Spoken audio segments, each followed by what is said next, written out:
Ամեկլուսի զրուցակիցն է Հանրապետություն կուսակցության քաղխորհրդի նախագահ Արամ Սարգսյանը։ Պարոն Սարգսյան, ենթադրենք ես իշխանավոր եմ, դրանից բխող բոլոր այդ թվում նաև նյութական հետևանքներով։ Մի քանի ժամից ինձ հանում են կամ ես դուրս եմ գալիս, դառնում եմ ընդդիմադիր եւ սկսում եմ քննադատել հանցավոր ռեժիմը։ Ինչ որ ադապտացիոն, ինչ որ շրջան պետք է ակլիմատիզացիայի, որ ես իշխանությունից դառնամ ընդդիմադիր, թե միանգամից կարող եմ դառնալ։ Գիտեք, եթե մարդը 59 տարեկան հասակում որոշում է իր անցած ամբողջ ուղին համարել սխալ եւ նոր էջից սկսել, մարդը պիտի այդ մասին հայտարարի, ընդունի իր սխալները, ասի, որ այս տեղերում եմ սխալ գործել, դրանից հետո արդեն հանրությունը կորոշի իրեն ադապտացիա պետք է թե չէ։ Դա կախված է նաև քաղաքական իրավիճակից։ Եթե հանրությունը փողոցում է բողոքում է, ու մեծ հանրություն կա փողոցում, ու այդ մարդը գալիս է հարթակ ու ասում է ես էլ ասելու բան ունեմ, իշխանության մեջ էի, բայց տեսնում եմ, որ այսպես չի, ժողովուրդը այլ կերպ է մտածում, ու ժողովուրդը կարող է սուլել, կարող է չսուլել, ես չգիտեմ, չեմ կարող ասել։ Բայց իմ համար, քանի մարդը չի ընդունել, որ իր նախկին կյանքը սխալ է ապրել, որ սխալ ընտրություն է կատարել 2003-2008 թվականներին ղեկավարելով տարբեր ոլորտներ, այլ ինքը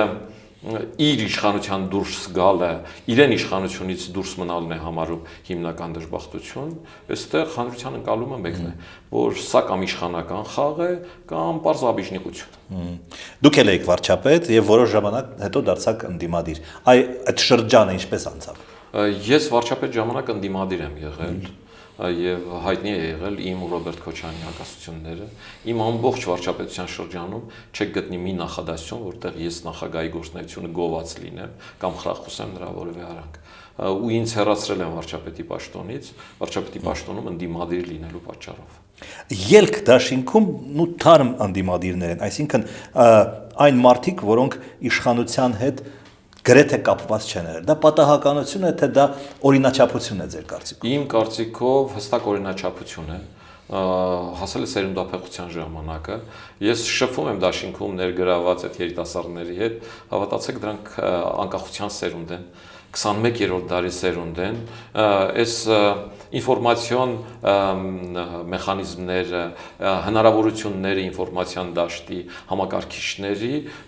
հայ երիտասարդին դարձրել են աշխարհի քաղաքացի։ Ինքը այլ կերպ է ուզում ապրել, ուզում է ապրել հիմա։ Իր համար այդ փողի չափանիշները չեն, բոլորը չեն քարթու ու ռաբիս։ Հավատացնում եմ ձեզ, որ հրաշալի երիտասարդություն կա, որը փոփոխություն է ուզում, եւ այդ երիտասարդությունը ասելիք ունի։ Ու այդ երիտասարդությունը տեղ է ման գալիս։ Այն կուսակցությունները, որտեղ 19-20 տարով նույն մարդիկ են նստած, ովքեր անցյալ ունեն եւ այլ, այդ երիտասարդը շանս չունի։